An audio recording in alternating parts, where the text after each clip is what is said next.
기초가 참 중요한 것 같아요. 뭐든지 기초가 참 중요합니다. 근데 기초를 쌓을 때는 그 이유를 잘 몰라요. 왜 저렇게 재미없는 것 오래 하지? 저렇게 뭘 하지? 그 바다를 참 좋아하거든요. 바다 보는 게 참 좋아가지고. 그래서 남포동에서 이제 이 건물로 처음 들어올 때 제일 마음에 들었던 게 이 바다가 보입니다. 바다가 보여요. 그래서 이제 막 공사할 때마다 와 너무 좋고 막 페이스북에 막 자랑을 했어요. 우리 교회는 대한민국에서 제일 크지 않을지는 몰라도 뷰는 제일 좋은 교회다 해가지고 막 페이스북에 올리니까 사람들도 막 너무 좋아하고 해가지고 너무너무 좋았어요. 목욕탕이 세워지기 전까지는. 저 목욕탕 세워지는 거 앞에 있는 건물, 그때는 이 건물 하나밖에 없어요. 주변에 아무도 없었거든요. 해센터하고 요거 하나밖에 없었어요. 옆에 아무것도 없었어요. 옆에. 이지요도 없었고 호텔도 없었고 아무것도 없어요. 이거 하나만 딱 있었어요. 저는 그렇게 계속 갈 줄 알았었어요. 그래서 건물들 세워지는 거 다 봤어요. 매일 보잖아요. 매일 보면서 신기한 거는요, 건물을 올릴 때보다 기초 공사하는데 너무 오래 걸려요. 그래서 몇 개월씩 땅만 파고 그 밑에 뭘 하는지 뭐 하지 아무도 몰라. 계속 보면 뭐 하고 있지 저 건축주 망했다, 저 맨날 일꾼들 논다, 몇 개월씩. 왜냐 건물 올라가기 시작하면 쑥쑥쑥 이제 뭐 보이기 시작하는데 건물이 안 보일 때는 뭘 하는지 하나도 모르겠어요. 맨날 시간만 까먹고 왜 저렇게 하는지 뭘 하는지. 근데 이제 조금 몇 개 건물들 세워지는 걸 보니까 알겠더라고요. 야, 이 건물 올리는 게 위에 보이는 거, 이건 어쩌면 쉬운 거구나. 이 큰 건물을 지탱하기 위해서 그 밑에 기초를 다치는 것이 얼마나 중요한 거구나. 근데 건물의 크기가 크면 클수록 기초가 깊고 튼튼하더라고요. 그래서 또 우리가 알 수가 있겠죠. 아, 이 기초를 보면 왜 저렇게 하나 이해는 안 되고 뭘 모르겠지만 어지간히 큰 건물이 세워지는 모양이다. 어지간히 높은 건물이 세워지는 거다. 우리 삶이 그래요. 우리 다 이해 못하죠. 어떻게 알아요? 눈에 보이는 건물을 봐도 그런데요. 왜 이런 일이 생기지? 왜 자꾸 이렇게 나를 다루시지? 아, 하나님 섭리는 진짜 잘 모르겠어요. 10개를 물속 알아 산특기를 사람 속 모른다고. 한 개 사람 속도 모르는데 하나님의 속리를 우리가 어떻게 알겠어요? 그럼에도 불구하고 우리가 조금 살아보고 인생을 겪어보고 또 내가 인생을 또 살아보니까 뭘 알겠는가 싶어 우리 눈에 보이잖아요. 아, 이렇게 골이 깊으면 산이 높은 것처럼 상처가 크면 하나님이 뭘 높이 세우시는 것 같아요. 아픔이 깊으면 하나님이 뭘 크게 세우시는 것 같아요. 그래서 이제는 좀 눈이 좀 달라지잖아요. 상처가 크면 하나님 왜 이러세요? 이렇게 우리가 시작하고 많이 인생을 살았지만 어느 순간 아프면 또 그게 깊으면 또 그게 크면 또 누군가의 인생 속에 그런 아픔이 크고 깊고 또 어쩌면 또 저렇게 오랫동안 반복될 때 지속될 때 예상할 수 있는 것은 하나님이 어떻게 쓸지는 모르겠지만 높이 쓰시겠다, 넓게 쓰시겠다는 걸 알 수가 있겠죠. 어쩌면 오늘 이 성막도 마찬가지입니다. 우리 출애굽기 넘어가면서 십계명 돌판부터 시내산에 이어지는 그 하나하나 어쩌면 우리에게 의미가 없을 수 있어요. 그 떡상 하나 크기가 얼마인지, 그 번제단의 높이가 어떤지, 오늘 우리가 배우게 될 이 성전들을 만들 수 있는 그 사방에 있는 그 울타리의 길이와 높이와 그 세마포의 재질은 무엇인지, 아니 왜 이렇게 상세하게 만들어 놓으셨을까? 이해가 안 돼요. 이 모든 천지 만물, 우주 얼마나 크고 넓어요. 그거 만들 때 그냥 하나님이 태초에 하나님이 천지를 창조하시니라 한마디로 끝냈거든요. 그런데 그 천막이 뭐라고, 텐트가 뭐라고, 왜 이렇게 몇 큐빗 높이는 재질은 뭘로 하고, 뭐하고 똑같은가 하면 무슨 건설회사 감리 보고서 있는 것 같아요. 재질은 뭘로 하고 높이는 뭘로 하고 이거대로 안 하면 큰일 난다 싶을 정도로. 왜 이렇게 하시는가? 이유는 모르죠. 단지 우리가 짐작하는 것은 기초가 튼튼한 거 보고 기초가 깊은 거 보니 그 위에 세워질 것이 아마 굉장히 귀한 것인가 싶다. 그런데 그렇게 기초를 튼튼하게 세워놓고 정작 올리는 것은 100층, 200층짜리 건물이 아니라 딸랑 천막 하나, 회막 하나, 성막 하나라는 거죠. 이 성막을 우리가 몇 주 전에 보고 있잖아요. 성막은요, 실내와 실외로 나눠져요.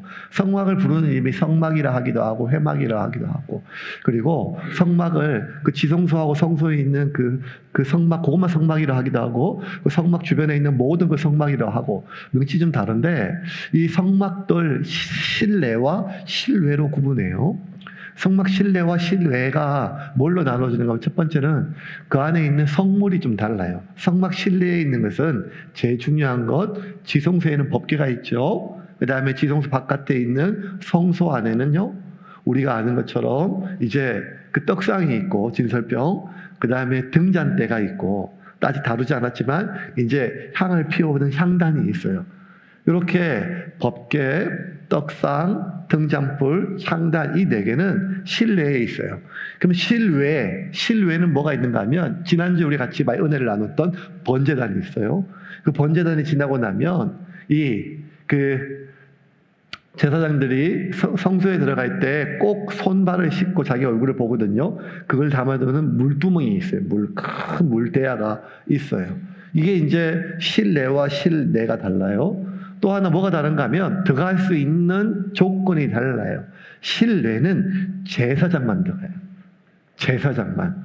저 어릴 때 교회 다닐 때, 그때 중학교 때 교회 다닐 때 강단 위에 이렇게 신발 신고 올라가면 죽는 줄 알았어요. 그래서 막 하고 어떤 분 막 해가지고 또 물도로 올라가면 권사님들이 막 혼냈어요. 어디 강단에 그냥 함부로 올라가냐고. 그래서 막 아니 목사님 물 갖다 주러 가는데요. 우리가 한다고 막 그러면서 막 별 얘기를 막 다 하시면서 뭐 강단에 진짜 이게 무슨 호랑이 사는 것처럼 이렇게 막 이러니까 지성소 성소 오죽했겠어요. 그러니까 그게는요 제사장만 들어갔어요. 근데 성소까지도 제사장이 들어가는데 그 안에 있는 법궤가 있는 지성소는 대제사장 한 명만 들어가요. 대제사장도 1년에 하루 대속죄일만 들어갈 수 있어요. 그 실내에는 들어갈 수 있는 자격이 은밀히 달라요. 요즘은 교회는 아무나 들어오죠. 신천지만 빼고 다 들어올 수 있다고 앞에 이렇게 써있죠. 신천지 매출입. 그러니까. 근데 이제 실외는 제사장뿐만 아니라 일반 레위인들, 그리고 이스라엘 백성이라면 누구나 다 올 수가 있어요. 그러니까 누구나 다 올 수 있죠. 그러면 이 누구나 올 수 있는 성막 바깥, 그러니까 실외를 뜰이라 불렀어요. 뜰.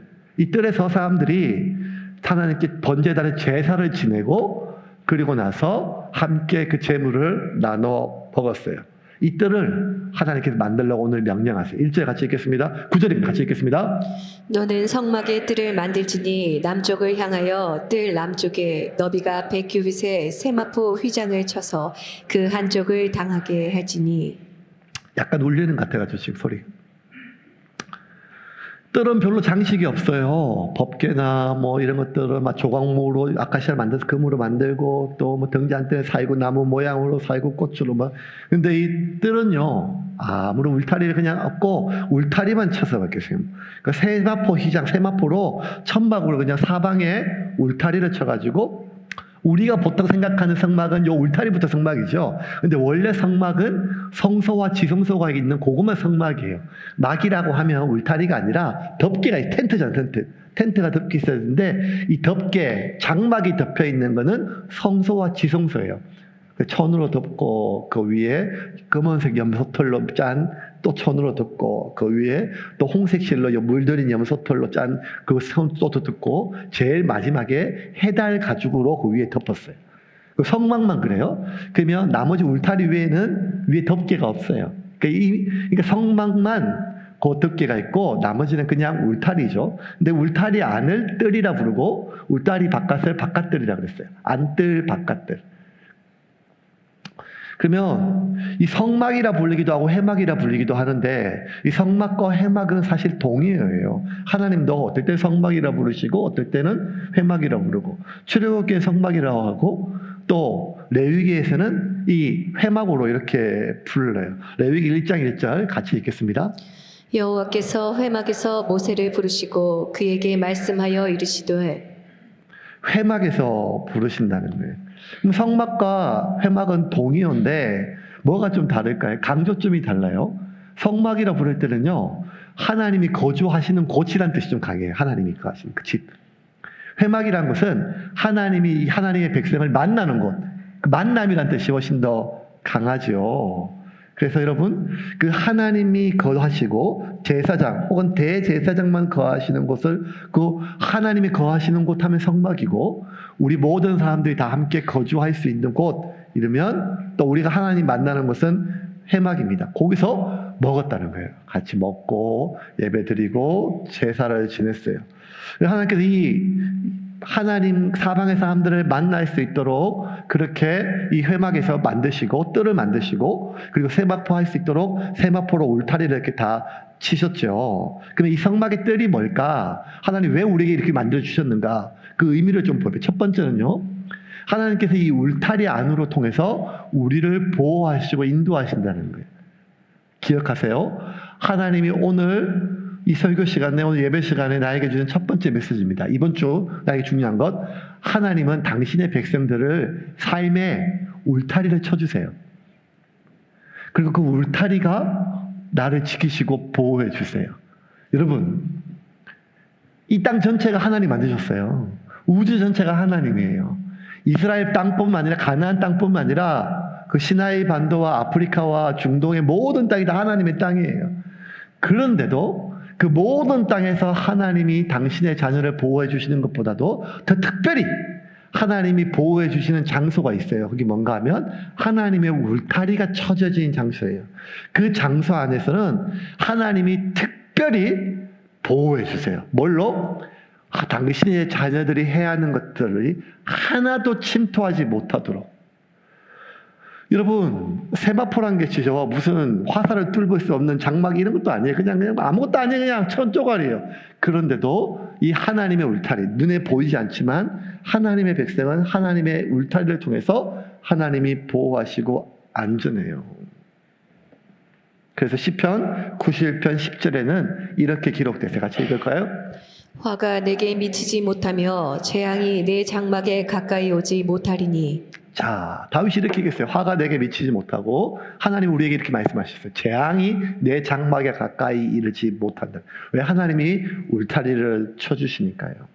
그러면 우리가 알 수 있어요. 자, 울타리는 우리를 지켜줘요. 그죠? 보호해주죠. 그러면 나의 안전과 나의 보호는요, 나의 일이 아니라 하나님의 일이에요.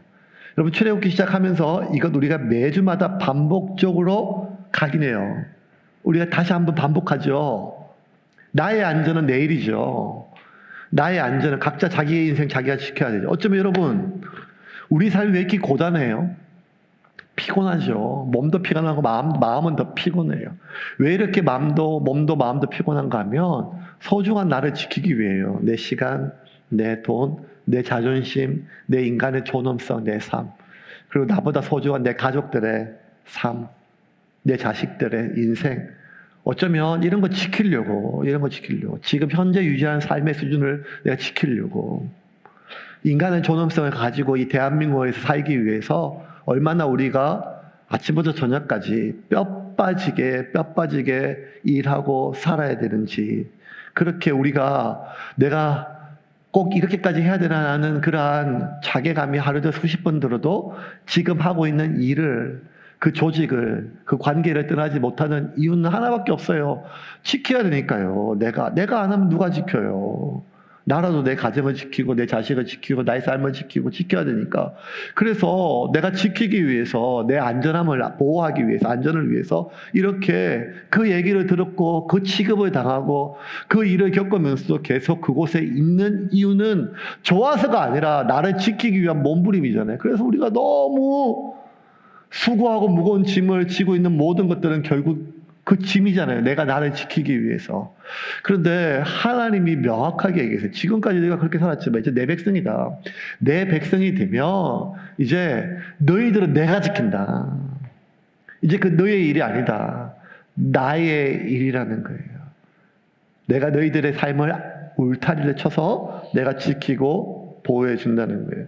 그러면 내가 할 일은 뭡니까? 내가 할 일은 하나님이 하시는 일을 내가 믿는 거예요. 여기 두 가지가 참 중요해요. 이게 꼬이면 인생이 엄청 피곤해져요. 여러분이 할 일을 여러분이 하고 제가 할 일 제가 하고 이게 얼마나 좋겠어요. 각자 자기 할 일 자기 해야 돼요. 그죠? 만약 제가 갑자기 오늘 필 받아가지고 오늘 찬양인들로 한다고 생각을 해보세요. 그러면 여러분도 피곤하고 저도 피곤하고 하나님도 아마 피곤하시지 않겠어요? 오늘 설교를 갑자기 오늘 예배 전에 강전사 오늘 설교 강전사가 해. 이러면 아마 다음 주에 수영도 교회로 갈걸요? 그러니까 각자 자기에게 주어진 일을 하는 게 그게 바뀌면 엄청 피곤해지고 어렵죠. 그런데 여러분 하나님과 인간이란 말이에요. 그 인간이 하나님의 일을 하려면 얼마나 피곤하고 힘들겠어요. 내가 나를 지키려고 하는 노력, 여러분 이거 내가 나를 지킬 수 없어요. 이제 좀 살아보니까 알잖아요, 여러분. 내가 어릴 때는 뭐 다 할 수 있을 것 같고 하지만 살다 보니까요. 아, 이거 참 내 뜻대로 되는 게 없구나. 아, 인간이 참 연약하구나. 인생이란 것이, 삶이란 것이, 사람이란 것이, 나라고 하는 존재가 굉장히 특별한 존재인 것 같고, 어릴 때는 진짜 세상이 나 중심으로 돌아가는 것 같고, 내가 없으면 세상에 무슨 의미가 있을까 이런 것 같은데, 진짜 살아보니까 그게 아닌 것 같아요. 우리가 지킬 수 있는 게 별로 몇 가지 안 됩니다. 하나님은 그래서 우리에게 너를 지키고 너의 안전을 보호하는 건 너의 일이 아니고 나의 일이다. 그러는 딱 두 가지. 내가 너희 안에, 아니 네가 내 안에, 내 울타리 안에 거하는 것 하나, 또 하나는 내가 지금 하나님의 울타리 안에, 하나님의 섭리 안에 있음을 믿는 것, 이것만 하라는 거예요. 그래서 시편 91편에 아까 읽었던 다윗은 왜 아까 그런 말을 했는가 다시 한번 읽어볼게요. 9절부터 11절입니다. 같이 읽겠습니다. 내가 말하기를 여호와는 나의 피난처시라 하고 지존자를 너의 거처로 삼았으므로 화가 내게 미치지 못하며 재앙이 내 장막에 가까이 오지 못하리니 그가 너를 위하여 그의 천사들을 명령하사 내 모든 길에서 너를 지키게 하심이라. 모든 사람을 그렇게 지키고 울타리가 아니란 거예요. 오직 한 사람, 한 종류, 뭔가 하면 하나님 안에 거하기를 결정한 사람, 하나님의 자녀로 살기를 결정한 사람이란 거예요. 다시 한번 볼까요? 제가 그대로 읽어볼게요. 내가 말하기를 여호와는 나의 피난처시라 하고 지존자를 나의 거처. 내가 거기 거하게, 하나님 안에 거하겠다는 거예요. 그러면 화가 내게 미치지 못하고 재앙이 내 장막에 가까이 오지 못하도록 하나님 울타리로 우리를 보호하신다는 거예요. 그가 너를 위하여 그의 천사들을 명령하사 내 모든 길에서 너를 지키게 하심이라는 거예요. 자식이 부모 품 떠나면 걱정이 많이 되죠. 집사람 지금도 걱정해요. 매일 저녁에 점호를 해요. 군대 가 있는 아들뿐만 아니라 학교 가 있는 딸내미한테도 집에 기숙사 들어왔어. 매일 하루도 안 빼놓고 기숙사 들어왔어. 집에 들어왔어. 예. 언제 이 점호가 끝날지 모르겠어요. 그리고 조금이라도 전화가 안 되고 연락이 안 되면 불안해서 못 견뎌요. 딸내미 서울에 보냈더니만 아들도 마찬가지예요.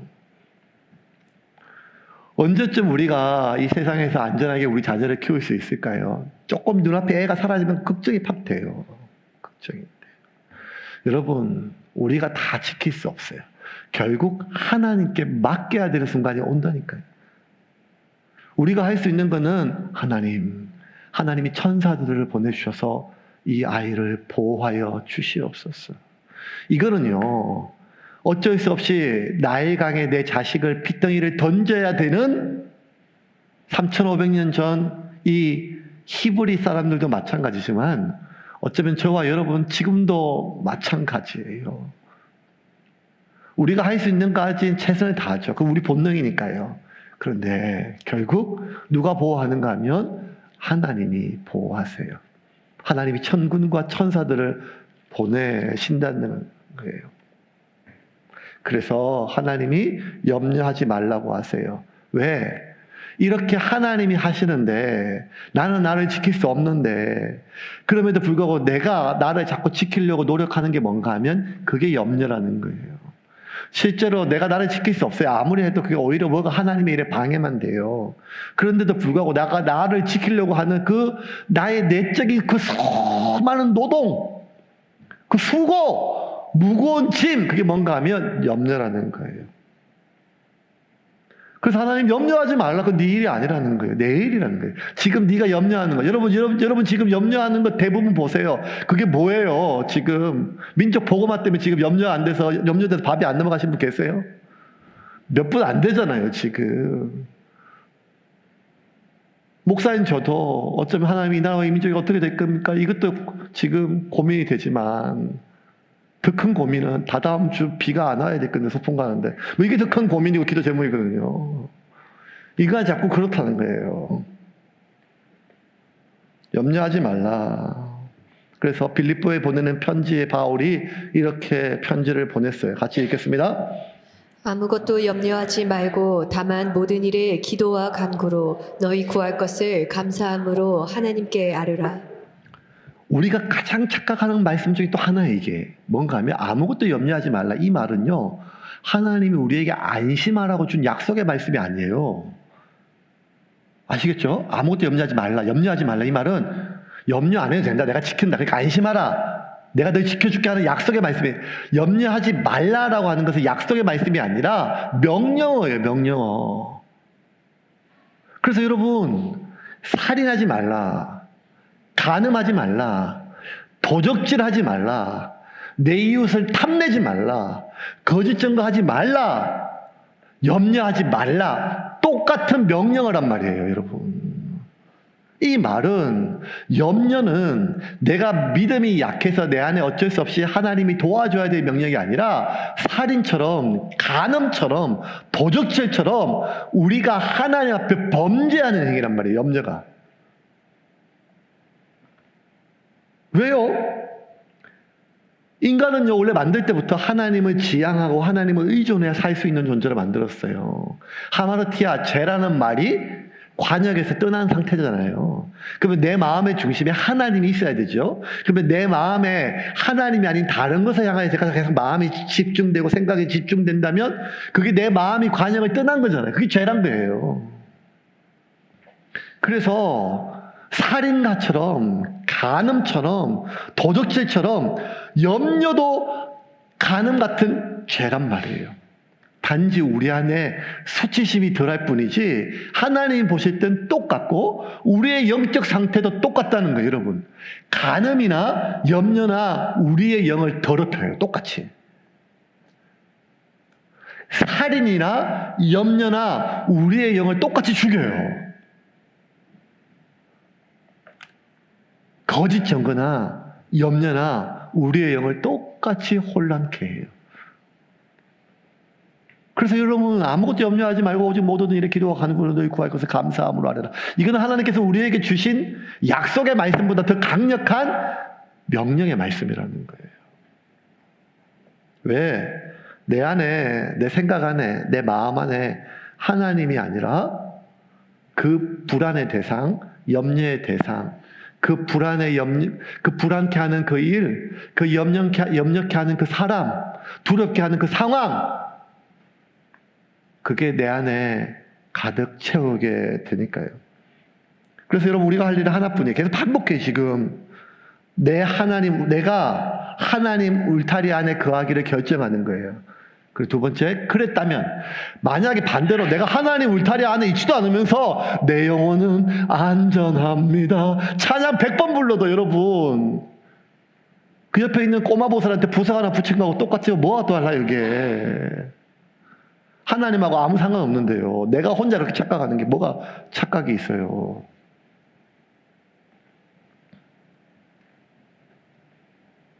우리가 할 일은 하나예요. 하나님의 울타리 아래 거하기를 결정하는 거예요. 거했다면 내가 하나님 안에 있음을 믿는 거예요. 하나님의 울타리 안에 있음을 믿는 거예요. 그 울타리가 너무 허술해요. 세마포예요. 이걸 가지고 어떻게 가나안에 있는 아모리족 속에 있는 수많은 화살을 막을 수 있겠어요?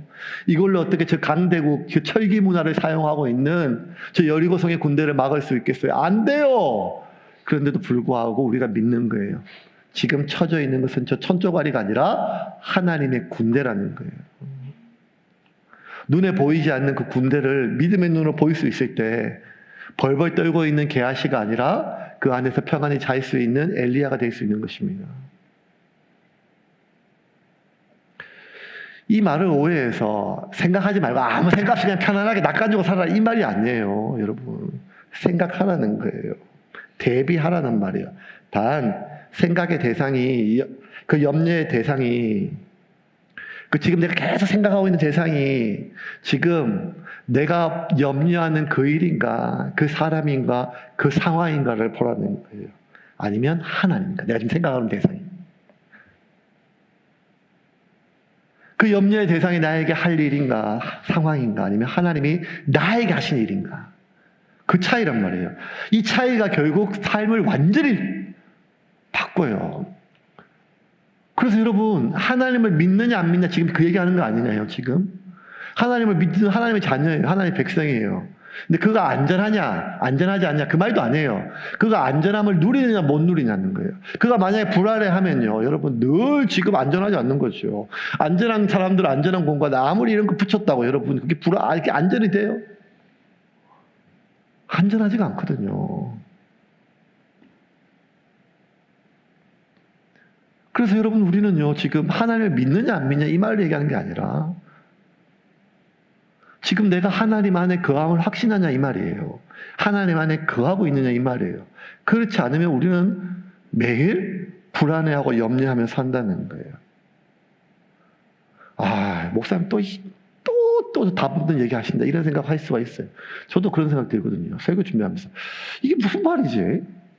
아니 염려하지 말라가 아니라 염려하고 싶지 않아서 지금 교회 온 거거든요. 우리가 염려를 좋아하는 사람이 누가 있어요? 염려 안 하려고 지금 어제 밤에도 약 먹고 잤잖아요. 여러분 중에 어떤 사람은 진짜 염려 안 하고 싶어서 지난주에 한 잔 하신 분 계시잖아요. 없을 수도 있어요. 정지하려고 하는 말이 아니니까요. 그거 왜 그러겠어요? 알코올 여러분 알코올이 그게 뭐가 맛있겠어요? 달지도 않은데요. 근데 거기 들어가면 약간 이 중추신경과 자율신경이 좀 떨어지니까 경계심이 약화되니까 덜 불안한 거예요. 왜 인류 역사와 함께 술의 역사, 그 알코올의 발효주의 알코올의 역사가 계속 반복되는가 하면 돈을 아무리 벌으면 돈이 아주 가난하면 1,000원짜리 소주 먹고 진짜 돈이 많으면 한 10억짜리 술 마시겠죠. 둘 다 알코올이겠죠. 술값을 제가 정확하게 얘기하면 여러분 시험 될까 봐 지금 안 하는 겁니다. 여러분 하나님이 우리에게 주셨던 그 염려하지 말라 이 말은요. 아 염려 안 하고 싶어서 하나님께 왔는데 예배 드리는데 염려를 좀 제발 좀 안 하려고 설교 드리고 예배 드리는데 오히려 반대로 그 염려하지 말라고 명령하는데 어떻게 염려 안 할 수 있는 방법이 뭘까 알고 싶어서 교회 왔는데 왜 저럴까? 마치 밤새 너무 이가 아파가지고 치과에 왔는데 치과 의사가 하는 말이 이 좀 그만 아파하라고 이렇게 하는 말과 똑같은 말이에요. 맞아요. 그래서 여러분 성경은요 걱정을 떨쳐내라 밀어버리라 말이 하잖아요. 이게 중요해요. 걱정을 떨쳐내라고 얘기하지 않아요. 밀어버리라고 하지 않아요. 우리 그럴 수 있는 존재가 아니에요. 단지 그 생각의 대상을 의식적으로 바꾸란대. 의식적으로. 내가 아무리 의식해도 불안은 안 떠나요. 염려는 안 떠나요. 밀어야지. 내가 불안해 안 해야지. 이거는요 달라요. 마치 살 빼고 있는 제가 지금 요새 1년 360일 살 빼죠. 제가 제일 좋아하는 게 콜라예요. 아니면 또 뭐 달달한 거 먹는 거예요. 그래가지고 누가 아주 맛있는 크리스피 그 도너츠를 사왔어요. 설탕을 막 떡칠떡칠했어요. 그 설탕을 떡칠떡칠했어요. 그걸 먹는 순간 제가 일주일 동안 그동안 참고 견뎠던 모든 시간이 무너지는 그 악마 같은 거예요. 그 크리스피를 군대에 제대했던 영진이가 사왔더라고요. 저녁에. 그래서 아빠 먹어! 그러더라고요. 그래서 이거 어떻게 해야 되나 보고 저녁에 그 크리스피가 있는 거예요. 그래서 밥을 원래 이렇게 쟤는 짭짤한 거 좋아하는데 저녁에 짭짤하고 매운 거 먹었는데 그게 딱 땡겨요 지금. 제가 그 맛을 알아요. 제가 담배를 안 피워봤지만 이래서 사람이 담배가 땡기는구나. 맵고 짭짤한 걸 먹으니까 그 크리스피 달달하게 땡기는 거예요 지금. 이 새끼는 왜 제대해가지고 이걸 사왔을까 이런 생각 들죠. 이 아들은 이 형제는 그래서 지금 그 식탁 앞에 있어요. 그걸 보면서 계속 마음속으로 생각했죠. 나 이거 안 먹을 거야. 나 이거 안 먹을 거야. 나 이거 안 먹을 거야. 나 이거 안 먹을 거야. 나 이거 안 먹을 거야. 나 이거 안 먹을 거야. 한 40분 하고 그거 먹었어요. 안 먹을 거야. 안 먹을 거야. 안 먹을 거야. 냄새만 맡으니까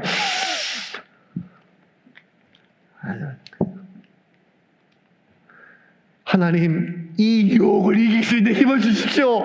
기도가 소용없더라고요. 여러분, 떨쳐내는 게 아니에요. 떨쳐내는 게 아니에요. 딴 걸로 먹으면 돼요. 딴 걸로요. 그걸 안 보면 돼요. 위를 딴 걸로 채우면 돼요. 위를 딴 걸로. 근데 우리는 계속 이거 보면서 이거 안 먹을 거야. 이거 안 먹을 거야. 보면 안 될 거 TV 채널 계속 보면서, 보면 안 될 거 핸드폰을 계속 보면서 이거 안 볼 거야. 이거 안 볼 거야. 이거 안 볼 거야. 이거 안 볼 거야. 이게 무슨 의미가 있어요? 그냥 유튜브를 딴 걸 바꿔요. 그러니까 하나님이 우리에게 주시는 명령은 밀어내라, 떨쳐내라, 염려를 떨쳐내라, 밀어내라가 아니라 생각의 대상을 바꾸라는 거예요. 그건 할 수 있다는 거예요. 의도적으로. 뭔가 생각의 대상을 하나님이라는 거예요.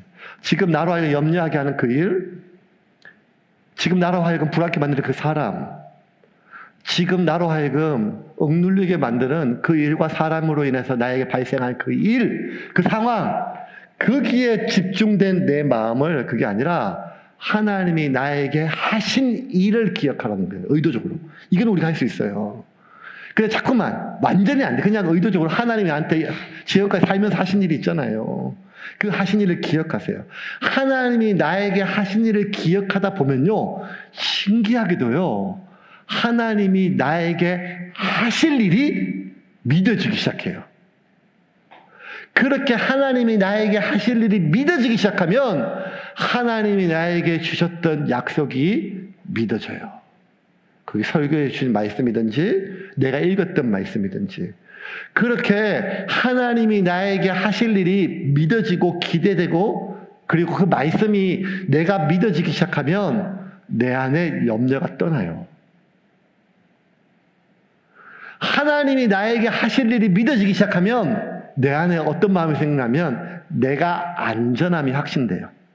믿어져요. 내가 안전함이 확신될 때, 그때서야 비로소 뭐가 되는가 하면 내가 지금 나를 인도하시고 보호하시고 지켜주시는 하나님의 보호하심을 누릴 수가 있게 되는 거예요. 그 전까지는 우리가 안 돼요. 여러분 혹시나 기억나실지 모르겠어요. 학교 다닐 때 메슬로의 욕구 이론 뭐 이런 거 혹시 안 나시겠죠? 뭐가 나겠어요. 그런 게 있어요. 인간의 기본적인 욕구가 있는데, 뭐 교육학에 보면 가장 기본적인 욕구, 의식주, 먹고 싶은 식욕, 자고 싶은 수면욕, 뭐 성욕, 뭐 이런 가장 기본적인 욕구는요, 이게 짐승과 똑같은 모든 동물이 가지고 있는 동물이라서 우리가 그런 게 있어요. 가장 강력해. 이게 충족되지 안 되면 그 다음에는 못 가요. 그럼 최고 높은 인간의 욕구가 뭔가 하면 자아실현이에요. 자아실현. 자기 자아실현. 자기 효능감의 극대화. 그 밑에가 소속감이에요. 사랑하고 싶고 사랑받고 싶고 어딘가 소속되고 싶고.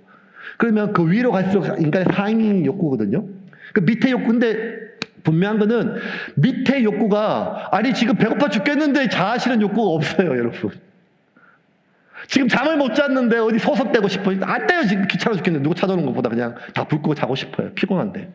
그러니까 밑에 욕구가 채워져야 위에 욕구가 채워진단 말이에요. 그러면 가장 기본적으로 수면욕, 성욕, 식욕, 뭐 이런 모든 욕구, 그 다음 욕구가 뭔가 하면 인간의 욕구가 안전에 대한 욕구예요. 안전에 대한 욕구. 집은 튼튼한지, 방문은 잠겼는지, 가스는 잘 켰는지, 애들은 괜찮은지. 뭐 이런 안전의 욕구. 이 안전의 욕구가 채워져야 그 다음에 소속의 욕구, 그 다음에 자아실현 뭐 이런 게 된단 말이에요. 그래서 여러분, 하나님이 이스라엘 백성들 불러가지고 처음부터 너희들은 땅끝까지 내 복음을 전하라, 제사장 민족 되겠다, 이렇게 소명을 주신 게 아니라 가장 기본적인 욕구를 충족시켜 주신 거예요. 먼저 믿으라는 거예요. 뭔가 하면 먼저 만나 주셨어요. 먹여 주셨어요. 그 다음에 안전의 욕구. 내가 너와 함께한다. 구름 기둥 받지? 불기둥 받지. 내가 너희 가운데 있다. 너희 안에 있다. 내가 너희 지킨다. 그리고 너희의 안전은 네 일이 아니라 내 일이다. 왜? 우리끼리 잘 먹고 잘 살고 편안한 거 맞아요. 하지만 그 다음 목적, 우리는 제사장 민족으로 다른 모든 모든 이방 백성들이 우리를 통하여 하나님을 만날 수 있도록 소명을 주시기 위해서 우리를 불렀는데, 처음부터 우리에게 그 소명을 하라는 말이 아니라 하나님 우리를 아시니까 이스라엘 백성들 불러가지고 제일 먼저 뭘 하는가 하면 먼저 먹이셨어요. 안 죽었지. 두 번째, 안전하다. 그래야 하나님의 함께 하심을 우리가 누리고 평안하는 거예요. 예배가 예배되고 기쁨이면 평안인 거예요. 이게 어디서 일어난가 하면 뜰에서 일어나요. 뜰에서 하나님이 장막하다 그 뜰에서, 주의 뜰에 우리가 불안해하지 않고 염려하지 않고, 지금 주의 뜰 안에서 먹고 마실 수 있는 게 저 세마포 이장이 우리를 지켜줄 수 있을까 불안이 아니라, 지금 밖에 있는 아모리 족속 저 이방 민족의 칼이 아니라, 지금 내가 하나님께 집중할 수 있는 건 뭔가 하면, 내가 하나님 울타리 안에 있고 하나님이 우리를 보험을 확신할 때 보호하심 확신할 때 우리가 평안하게 그걸 누릴 수가 있는 거예요. 그래서 시편 65편은 4절에 다윗이 이렇게 고백했어요. 같이 한번 읽어볼까요? 주께서 택하시고 가까이 오게 하사 주의 뜰에 살게 하신 사람은 복이 있나이다. 주의 집 곧 주의 성전의 아름다움으로 만족하리이다. 만족, 내 잔이 넘치나이다, 내가 족하나이다, 내가 자족, 이 모든 뜻잖아요. 그것이 하나님의 자녀가 누릴 수 있는 최고의 행복, 만족이에요. 자족이에요. 내 잔이 넘치나이다는 거예요. 근데 그게 언젠가 하면, 4절 다시 한번 제가 읽어볼게요. 주께서 택하시고 가까이 오게 하사 주의 뜰에 살게 하신 사람은 복이 있나이다. 우리가 주의 집 곧 주의 성전의 아름다움으로 만족하는 거예요. 내가 하나님의 뜰 안에 들어와서 하나님이 이 나를 보호하시는 확신이 들 때 비로소 내가 만족하고 한다는 거예요. 근데 그게 안 되면 내가 주의 뜰 안에 있어도 내가 불안해요. 확신하지 못하니까, 안전한 욕구가 채우지 않았으니까요. 내가 주의 뜰 안에 있어도 염려가 된다니까요. 그래서 이제 여러분 둘로 나눠져요. 이제 그리스도인들이요. 하나는 뭔가 하면 예배를 드리면서도 불안해하는 사람이 있어요. 기도하면서도 염려하는 사람이 있어요. 하나님이 믿습니다. 하나님이 주실 줄 믿습니다. 예수님의 이름으로 기도하면서도 불안해하는 사람이 있고, 예배를 드리면서도 염려하는 사람이 있고, 하나님께 찬양하고 내 영혼은 안전합니다라고 고백하면서도 두려워하는 사람이 있어요. 근데 어떤 사람은 그렇게 막 성들고 찬양하지 않아도 그냥 이 예배 가운데 하나님을 만나요. 이 예배 가운데 하나님의 임재를 확신해요. 기도하는 가운데 이미 응답받은 걸로 평안함이 와요. 왜 그럴까요? 교회 안에 있느냐, 뜰 안에 있느냐, 이게 아니라 하나님이 나를 지켜주시는 그것을 확신하느냐, 이 말이에요. 그렇지 않으면 우리는 늘 예배당 안에서 불안해하고 두려워하고 염려한다는 거예요. 그래서 울타리는요, 하나님 우리를 지키시고 보호하심을 확신해요. 두 번째 울타리의 역할은요, 구분해줘요. 뭘 구분해주는가 하면 울타리 안과 옥환의 바깥을. 여러분, 울타리 안에는요 안뜰이라 불렸고, 울타리 바깥은 바깥들이라 불렀어요. 그런데 울타리 안에는 이스라엘 백성들이 들어올 수 있었고, 울타리 안에 못 들어온 것들은 이방인들이에요. 이방인들. 그리고 여러분, 이스라엘 배경 가운데 이방인들이 있었나? 우리 공부해서 알잖아요. 출애굽 당시에 히브리 백성뿐만 아니라 수많은 이방인들이 있었어요. 왜냐하면 이집트인들이 봤을 때 다 종들이에요. 노예들이에요. 저 수많은 전쟁에서 잡혀온 그 아프리카 노예들, 중동의 노예들, 저 소아시아 지방의 노예들, 다 전쟁에 잡혀왔던 노예들도 다 똑같이 히브리인이나 아니면 무어인이나 에티오피아인이나 다 똑같이 자기들 봤을 때는 이방인들이었고, 그때 노예들이었어요. 그래서 출애굽 당시에 많은 이방인들이 있었어요. 출애굽 12장 37절 38절 같이 읽겠습니다. 이스라엘 자손이 람셋을 떠나서 숫곳에 이르니 유아 외에 보행하는 장정이 60만 가량이요 수많은 잡족과 양과 소와 심이 많은 가축이 그들과 함께 하였으며. 수많은 잡족과, 그러니까 얼마나 많은 이방인들이 있어요. 근데 이 사람들이 똑같이요 홍해를 건넜어요. 이방인들이 똑같이 만나를 먹었어요. 이방인들이 똑같이 이스라엘 진 가운데 있었어요. 이방인들이 똑같이 구름 기둥 안에 있었어요. 심지어 이방인들이 똑같이 성막 주변에 있었어요. 그런데 하나님이 명확하게 마지막에 너희들이 내가 주는 만나 먹을 수 있고, 너희들이 내가 보호하는 보호막 아래서 보호받을 수 있다 하지만 울타리 안에는 못 들어간다는 거예요. 왜? 울타리 안에는 문을 통해서만 나거든요. 사방에 울타리가 있는데 동쪽에만 문이 하나 있거든요.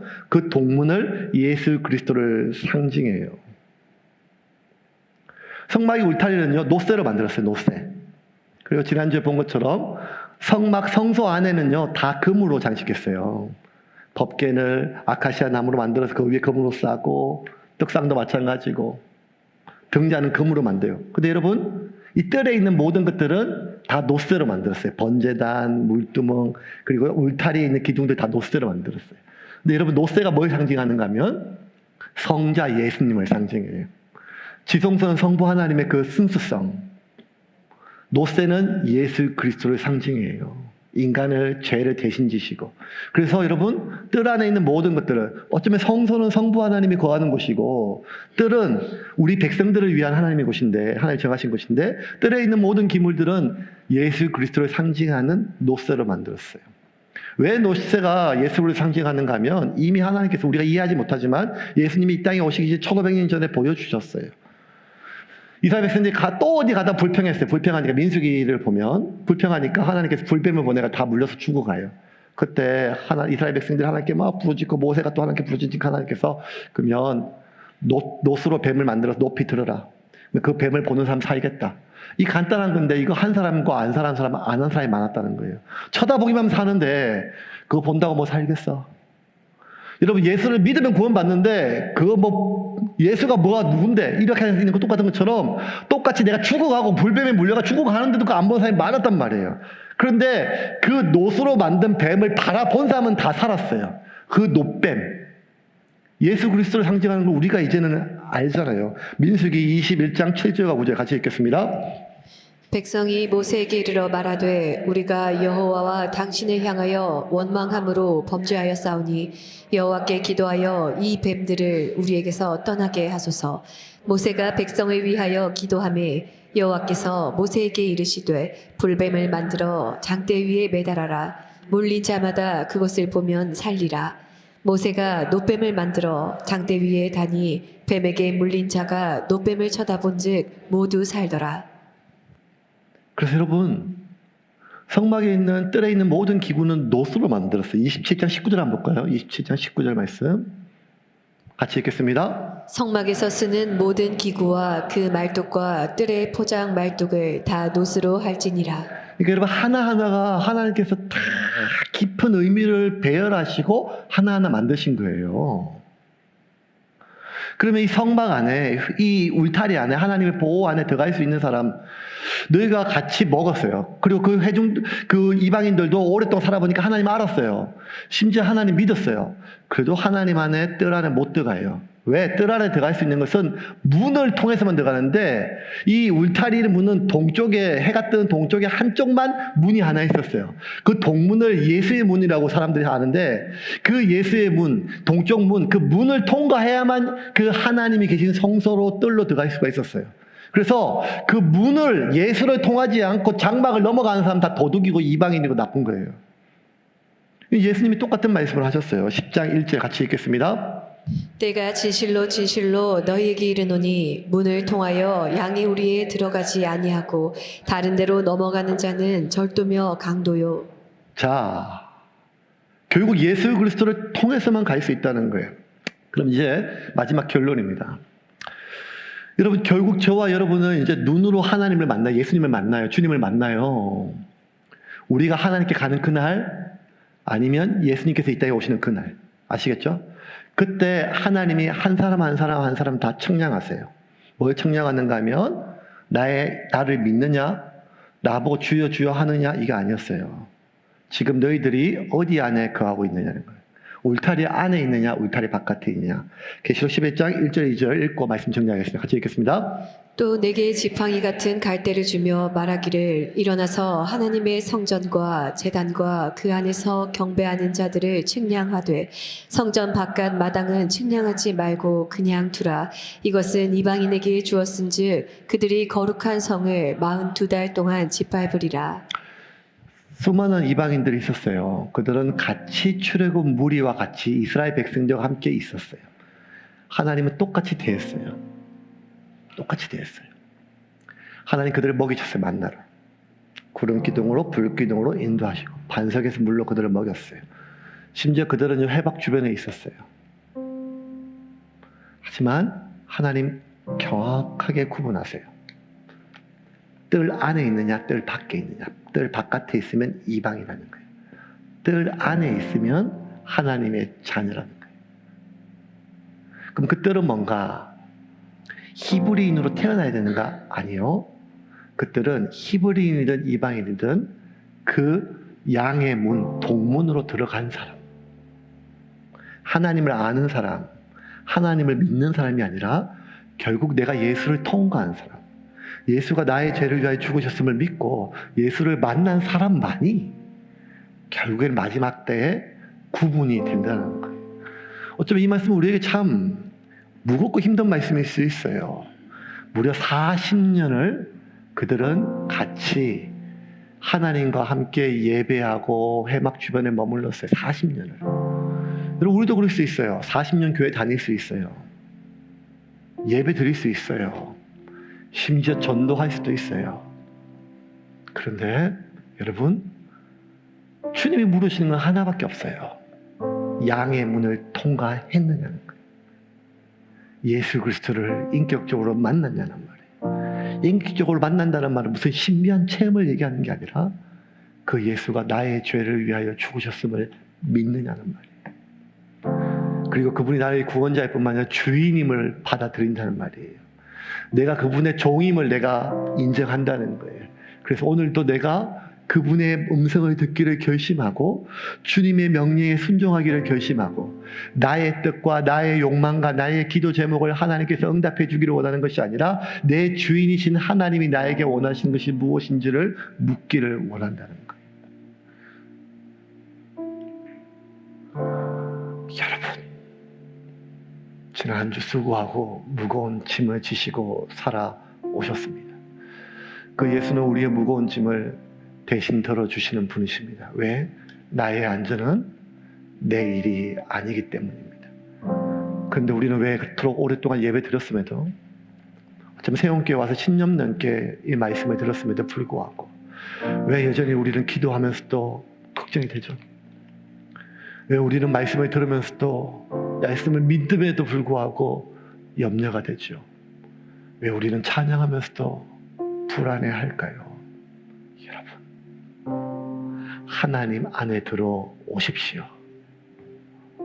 하나님이 여러분 안에 들어오시기를 초청하십시오.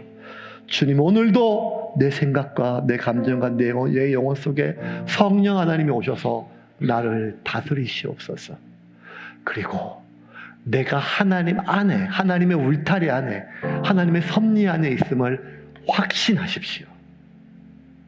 하나님이 나에게 하신 일에 집중하십시오.